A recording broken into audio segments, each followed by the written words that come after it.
KP ari tekkinde posuji mon onon yidbe moftude e hutrade kopreji mon cadele mon ngasi halabi cerra ya Play Store wala Google Play mbada télécharger KP keba application ma posma tekka kopreje pofta KP ngande ko kanyum buri webde do e nder leydi Sénégal to banginel dugol kalis hay mbudo ay yobata tirade kalis hay mbudo ay yobata mbele KP ko don haadi mbien ala so tawi ko automa jogida a ari e station ngaji EDK a sodi gasoil do ponoda yobde ujunere kala ko temedde jeenay mbudu jobata walla nadda koy boutikaji amen low press kala ko codda jobirda KP ene jogi ko ustantuma to bangi nganyari posma walla ko jolof chicken codda fof ina jogi ko ina ustonoma KP ina tawe e nder réseau ji mum din station ngaji EDK gonde nder jokli Sénégal kala e kubal wat télécharger KP njeya horema njeya jawdima mbemna ngurdamma.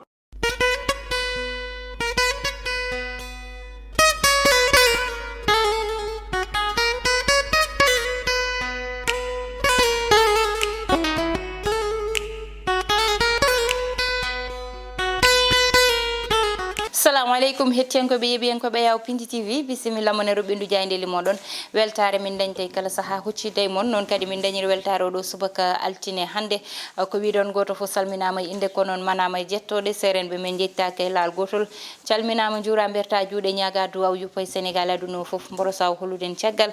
jam dumo nder leydi meden Sénégal kono non jarnude hettiyanko be yebiyanko be fof sabo mi yi message uji mi yi appel aji di e fo kono non tan gurdam kame rafi kanyum yaadi hande ko ni tan jango kadi wona non ko yettere Allah yo Allah beydenen jami kisale wadde remercier banam gorko Amadou Moussa kankone dari do bangal revue des titres o liggey mudum e liggeyam fof kankone yo Allah wadan mo jam kankone hettiyanko be yebiyanko be Allah jarama on jarama non tigi ngaren hande ko buri tengtude jayndel di gardi do leydi ndi hande ne jogori faade to diwan mo Casamance dum non ko tan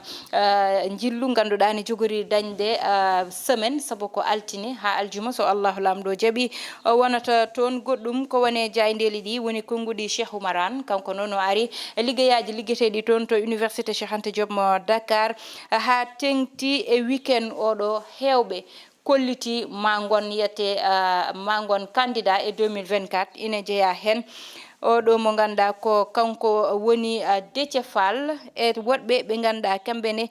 kali ka don hala ko faytan e wiide ko candidat ji wonata dum non hettiyanko be yebiyanko be hay Mamadou Ibra Kane ko hen jeya joni wonta sallahu lamdu jabi hettiyanko be yebiyanko be non tigi gudditiren jayde gendirele solay jaydele solay odo subaka ari ko wiide tan gardido leydi ni jogori faade ton to diwan mo Sédhiou ngam tan faade liggeyaaji ganduda ete fuddima ton dum don non koko ganda tan ine fay ton balde jeedidi diwo jogori wadde tonete dum non ne jeya liggeyaaji ganda pari non ne jeya hôpital taliji e tan lampaji ganda hubbama tonete ton to diwan mo Pakaw non be mbi wala mbiyen capital mo Pakaw ene jogori tan jabbade gardido leydi ndi koy balde joyi wonata so Allah lamdo jabi be garti kay etan ambassadeur Sénégal to diwan mo Tunisie kanko non odo sahabe mbi mawo darnu tan cellule de crise sabone anda ton to Tunisie abe ngoni yete e cadele ngaren ha joni e jaynde quotidien le quotidien be mbi Sédhiou odo saha kay kanyum tigi jopa fedendu wala mbiyen kanyum tigi kewi sabo gardido leydi ndi ko ton jogori faade be mbi non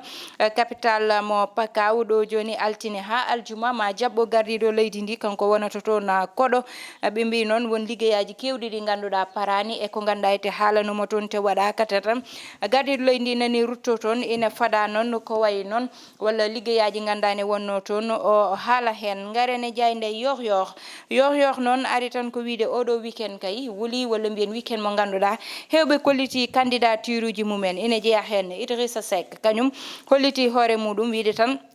ma won candidat ha joni be mbi Mamadou Ibra Kane kanyum wi tan ko jango hande fo kanyum yete ko mo ganduda yete liggeyaaji mum wadani dum limité Déthié Fall wi kanyum kay pari tigi be mbi maître Moussa Diop kanyum wi tan ko odo saha rutata ko ciagal hay lawol gotol dum woni kongudi ganduda yete goto fo suti dum koy weekend odo kay mo ngummiden dido haluji fo ngummi ngaren ha joni jaynde besbi le jour lesbi le jour ari tan ko wiide dessin kay mo ganda ete goto fo holliri hoore muɗum e oɗon dessin walla toɓɓi banggue mo ganda ko toon heedi ine jeeya hen Idrissa Seck kañum noon wi tan ko présidentiel mo 2024 ne wawi fadede hen Déthié Fall kañum wi pari ɗo joni kay fadata tan ko sénégalais ji ndi ɓe mbi Mamadou Ibra Kane kañum wi tan ko kañum intérêt ji muɗum fawani ɗum walla waɗani ɗum limité ɗo banggue goto ɓe mbi kay oɗo saaha liggeyaji ɗi ganduɗa yete walla mbiyan hakkude Sénégal e Tunisie kay ɓe ganda kankoni ministre joguiɗo banggal caggal leydi kañum kamɓe aɓeni hen walla tan joguiɓe banggal diplomatie aɓeni ngal ɗon banggal gareni jayde source a noon ɓe gari tan ko wiide 2024 ɓe mbi kay ɗo joni jirwi tigui walla nani fuɗɗo jirwude saabu oɗo saaha suutuɓe konngudi mumen fanude e candidature uji ina heewi mo ganda noon suuti hen konngudi muɗum badano Mbaye Dione wi tan ko candidature mo AFP kamɓe noon ɓe cuutani ɓe kalani hen taw kono noon koko ganduɗa e taɓani caggal gardiɗo leydi ndi goɗɗo kay suutuɓe konngudi muɗum ina jeeya hen Mamadou Ibra Kane Idrissa Seck Déthié Fall kamɓe fof ɓe kaali fanude tan e banggal candidature mabɓe ha joni source a ɓe mbi magistrat ji 4 kamɓe kay koɓe tan ɓe gummima e place uji mabɓe Idrissa Seck kañum ɓe mbi ko kay pari gam tan joɗade e chaise walla tan pari gam wonde gardiɗo leydi meɗen Sénégal ɗum woni konngudi e cuutade Cheikh Oumar Anne kañum noon ɓe mbi tan oɗo saaha liggeyaji toon to université Cheikh Anta Diop kay o ummima hen no fewi ɓe mbi Ousmane Sonko oɗo saaha kay walla wiyen tan stratégie politique walla ko holɗum saabu ƴewtidama e nder benno e nder ɓeɓe ganda kamɓe goni Yewwi Askan Wi kay ko ɓe ganduɗa oɗo saaha yete nani wayno ko jiiɓi saabu goto fof nani yaltida banggue ne wiya ko candidat ɗum ɗo noon holko jogori addandeɓe ngal ɗo namdal nani e nder jayde l'observateur ɓe mbi kay couple Wade maître Wade joom suudu muɗum aɓeni ɗo e nder Dakar ɓe garti kay ha joni tan e appel mo ganduɗa dañino kañum ne haade weekend o appel layenaji ɓe garti hen kay eko ganduɗa kewi toon eko haala toon ɓe garti kay e sénégalais ji wonɓe toon to diwan mo Tunisie ɓe mbi noon ko caɗele mawɗe ɓe gone wurde oɗo saaha tonete saabu wonɓe ganda cuusa hay yaltude janggoyde ɗo joni jangde mumen ko cours en ligne watta wonɓe ganda cuusa e soɗoyde ñamdeli saabu won ko goɗɗum ko natti hen soɓe jalti tan eɓe mbi woɗɓe mbiya ina yana e dow mabɓe garene jayde les échos e oɗo subaka noon ari tan e konngudi Déthié Fall wi je suis prêt joni noon o pari ngam tan o fawe ko gardingu leydi ndi waɗede président de la république woni konngudi Déthié Fall ɓe mbi kay goɗɗo cuutuɗo konngudi muɗum woni Idrissa Seck kanko ne ngal ɗon banggal kanko Idrissa Seck noon o wi tan ko oɗo saaha eɓe mbawi fadde mo e ko faye hitande 2024 wonde mo président ɗum fotani bettude hay goto walla tan wonde mo candidat garene jayde vox populi Déthié Fall ɓe mbi nani nodde sénégalais ji ɗi beele ma jaade makko kere caggal makko Cheikh Oumar Anne ɓe mbi noon ko tan tikkuɗo ɗo saaha saabi ɗum liggeyaji ɗi parani toon to ganduɗa kañum woni université Cheikh Anta Diop kanko Idrissa Seck konngudi makko ha joni nani hen o wi hoto hay goto dañ bettere so tawi kanko kay o wi walla tan o holliti wiide ko gonowo candidat garen ha joni li quotidien ɓe mbi Serigne Mboup do darano koyngal mum ɗo ummaki ɗon toon to mairie mo Kaolack saabu waɗoɓe grève ɓe o wi ɓe yoɓe gartuɓe liggo saabu noon soɓe joɗake e place uji mabɓe ɓe liggi ɓe ndewi grève o kala ko tawi ɓe hen yoɓe gandu ko kamɓe pawi koye mabɓe ɗum woni konngudi makko kanko Cheikh Oumar Anne ɓe mbi hakkude Macky Sall e Idrissa Seck noon way kono tekkere nani luuɓa e hakkude mabɓe walla mbiyen hakkude mabɓe joni gasa ɗum kay ha joni koye li quotidien woni garene jayde tribune noon e oɗo subaka kañum ari tan ko wiide kay kanka oɗo mo ganduɗa kanko ni Idrissa Seck o holliti hoore makko faade hitande 2024 wonde mo candidat ɓe mbi Bougane Gueye Mimi Touré Yewwi Askan Wi kamɓe oɗo saaha noon ɓe mbi ko 3e mandat dañta ɗo e nder leydi meɗen Sénégal garene jande direct news wi tan kanko Cheikh Oumarane kay o ummima e liggeyaaji poddi dañde toon to ganda kañum woni université Cheikh Anta Diop sabo wi ko won ko ganda ko heewi ko parani sabo yete liggeyaaji ɓe puɗɗinodi fof ko ɓe keeɓe appartement ji timmani hay temedde jeetati ɗum ɗon noon woni konngudi makko ɗi ganduɗa e to o suuti ɗum e wiide tan contrat ji ɗini o yinno wadde ɗum résilier manam o yinno ittude ɗum o nodɗa woɗɓe bayeraji woɗɓe ɓe ganda ma ngar jokkita oɗon liggey sabo noon liggey yahat walla gayne ɓuuri gila nden ha joni liggeyaji jahani gartani ɗum ɗon noon o hucciti saktoɓe kabaruji o haalde mabɓe e ngal ɗon banggal gaɗane jandi libération noon are sukaɓe almuɓe ɓe ganda te goto wasino fittandu muɗum ngel ɗon cukalel noon e wawi wiide ko baraɗo ɗum ɗon noon e galle ɓe mbi ɓe dañi tan ko juubi 13 hono baraɗo woni kanko waɗɓe ɗeɗon jeeya kamɓe noon ballodiri koye mabɓe haaɓe mbari ngel ɗo cukalel ɓe mbi oɗo saaha noon amone garde à vue ɗin konngudi tigui libération addi e oɗo subaka ɓe ngari noon e Idrissa Seck Déthié Fall e tan Mamadou Ibra Kane ɓe mbi oɗo saaha kay ɓe kolliri koye mabɓe banggal candidature garene jande stade coftal ɓalli uddata damal e oɗo subaka kañum noon ari tan ko wiide Sadio Mané alhamdulillah ruttima e place muɗum mana fetti e oɗo weekend ɓe mbi woɗɓe kay fettuɓe ha gagni Égypte ko Sénégal walla mbiyen sukaɓe ganda yete 18 ans walla moins de 18 ans ɗi oɗon match noon walla mbiyen on coupe d'Afrique oɗo saaha kamɓe pi leydi Égypte ɗo joni noon kamɓe sukaɓe ɓeɗon aɓe paday goɗɗum ɗum kay udditen roɓɓindu jayndeli moɗen hettiyankoɓe eɓenkoɓe joni udditen hello wongo so Allahu lamɗo jaaɓi noon tigui hettiyankoɓe eɓenkoɓe garane hello wongo ma en kal noon wonen ko ɓuuri hen hewde e banggal ko wayno kabaruji sabo hewɓe mbaɗi holliti candidature uji mumen e weekend oɗo ine jeeya hen baɗo no Mamadou Ibra Kane caktowo kabaruji walla mbiyen journaliste ene jeeya hen Déthié Fall ene jeeya hen kay oɗo mo ganda kanko woni Idrissa Seck hande mo Idrissa Seck bettata yimɓe kono noon goɗɗum mo ganduɗa ete kañum woni mo Déthié Fall hande darade wiide ko candidat ma wota haaluji ɗi surti walla ko ganduɗa ete ma yimɓe haggillaji mumen jaa e ko ganduɗa ko kañum woni ko kewnoɗo sabu ne anda dossier ji yeewi askan wi hande Déthié Fall waɗoyno ɗum déposé hewɓe jaadano hen won hewɓe mbiyannoɓe wonko watte manigance less mana wonko defete ko ganduɗa so surti moƴƴata te kanko Déthié Fall totta oɗon mission hande so Déthié Fall darima wi ko candidat ma woɗɓe ganda kadi hakkillaji mumen ma duttoye ɗiɗon haalluji ganda haalanoma to banggal politique saabu hande hewɓe mbino jaadigal hakkude yeewi e wallu wona ko waɗi sincére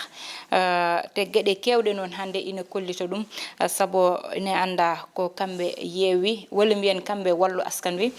kamɓe jeeya e woɗɓe hande ha Mimi Touré itta to assemblée nationale e oɗo mo ganda e liggeyaji goɗɗi ɗi ganda ete ena waɗa kanko Déthié Fall noon so holliti candidature makko ma woɗɓe betti kono ma woɗɓe bettani kono mataw kamɓe e nder mabɓe yeewi askan wi ma woɗɓe ganduɗa bettidu men kono kadi ma woɗɓe ganda ɗum ɗon hande wonta koɓe padno kono noon stratégie politique koko yaaji saabu neɗɗo hande hewɓe ne mbaɗa kollita candidature uji mumen waɓe no Malick Gakou en waɓe no Déthié Fall en ne wawi wonde waɓe no Halifa Sall en saabu Halifa Sall ne anda kañum ko dañɗo caɗele hakkude muɗum e justice yaade muɗum e élection ji sirani kono noon nani wiya gonanmi ko candidat ɗum ɗon hande woni ko ganduɗa yete ina ƴewtinda hewɓe nani mbiya gonmi ko candidat komi candidat kono ko ɓuuri hen hewde ƴewtinte ko Sénégal so neɗɗo wi woni candidat yitta ko yo dañ place moƴƴo e coalition mo yiɗata yaadude o que ce soit wona Benno Bokk Yaakaar que ce soit wona Yewwi que ce soit wona Wallu kono noon yitta ko ɗo natata ɗo hande yoɓe gandu ko candidat ari tawi ɓe kono wona mo ganduɗa ko neɗɗo ummiɗo to tan ari walliddeɓe kono ko candidat walla mbiyen ko ganduɗa ko gardiɗo leader party sabu dum don fof ina taga neddo jango hebde dum poste mo ganda ko poste mojo sabu hande politique ko buri hen hewde wana cadele askano nannata hen yimbe be wana tampere besngu nannata hen yimbe kono goto fof ko posuji mudum saabi ina tampay politique ina yilo postuji e ko way non wadde non goto fof ko calculaji politique watta mbele so haali candidature mudum ma waw nadde goddo bange goddom woni candidature mo ganda kanyum woni mo Mamadou Ibra Kane mbele Mamadou Ibra Kane ko pawado don mbele Mamadou Ibra Kane won mo ganda woni caggal mudum mbele Mamadou Ibra Kane hande kanyum ummi tan yiide cadele walla yiide no politiko yarini wiide ina natay ender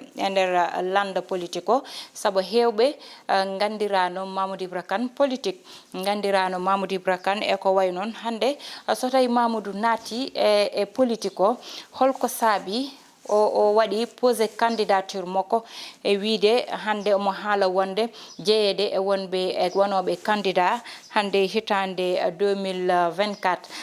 hande ko namdal ngal ko don heedi mbele kankone ko hollide ko candidat o wonata mbele yete hande so poste ina daña walla somo wada rejoindre coalition goto heboton poste mojo walla kanko Mamadou Ibra Kane wonbe caggal mako ngam yidde o wona candidat e hitande 2024 mbele ma electorat o usso faade bange mako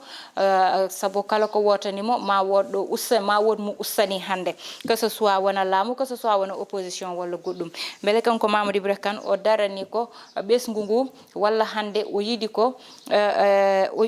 jeeyede be ganda kanyum woni opposition gondo do dum don foko namde de ganduda mataw après ma ande so tay Mamadou Ibra Kane buri wadde communiquer faade candidature mako holko saabi o naati hen holko yi e holi kadi lawol o jogori faade sabu ni anda Sénégal hande webani wiide komi candidat tan ara wotane sabu hewbe ini jiye tawa tampe politique boyi politique kono non won résultat ji ganda so yettima don tan ko résultat ko goddum hollirta sabu politique ko ganduda ko sewi ko yimbe be kollan mako e sonate urne ji ko dañata ton ko wana gotum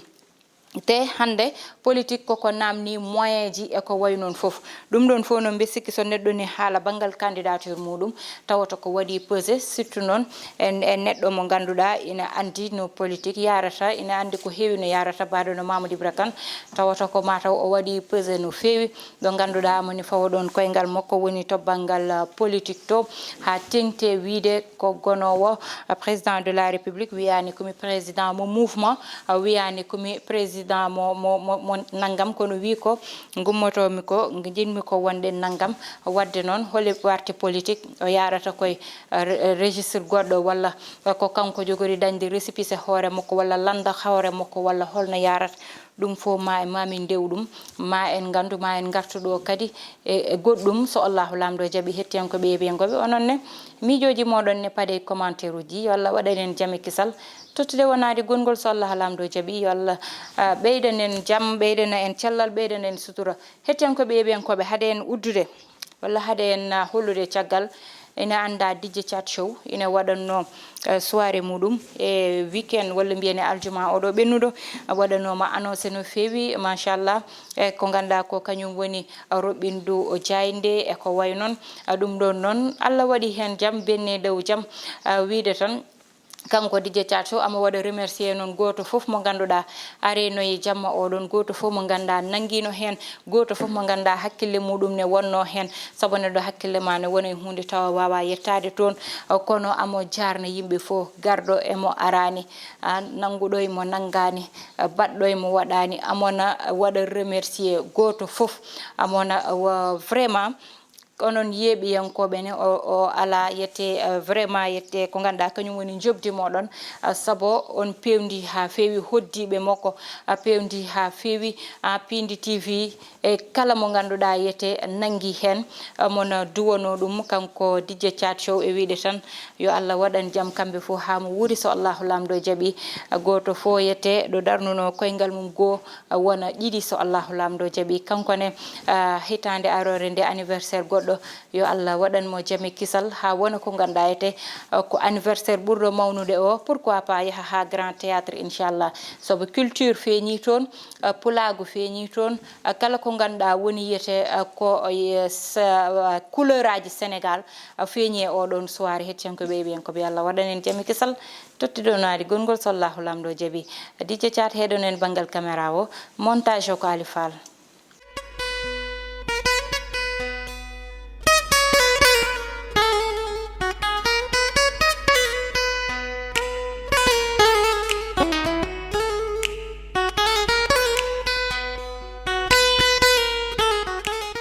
ari tekkinde posuji mon onon yidbe moftude e hutrade kopreji mon caɗele mon gasi halaɓi ceerra ya Play Store walla Google Play mbaɗa télécharger KP keɓa application ma posma tekka kopreje pofta KP gande ko kañum ɓuuri webde ɗo e nder leydi Sénégal to banggue neldugol kalis hay mbuɗo a yoɓata tirade kalis hay mbuɗo a yoɓata beele KP ko ɗon haadi mbiyen ala so tawi ko auto ma joguiɗa a ari e station ngaji EDK a soodi gasoil ɗo ponnoɗa yobde ujunere kala ko temedde jeenayi mbuɗu joɓata walla natɗa koye boutikaji amen low press kala ko coɗɗa joɓirɗa KP ene jogui ko ustantoma to banggue gagnari posma walla ko jolof chicken coɗɗa foof ina jogui ko ene ustonoma KP ina tawe e nder réseau ji mum ɗin station ngaji EDK gonɗi e nder jokli Sénégal kala e kuɓal wat télécharger KP jeeya hoorema jeeya jawdi ma mbemna gurdam ma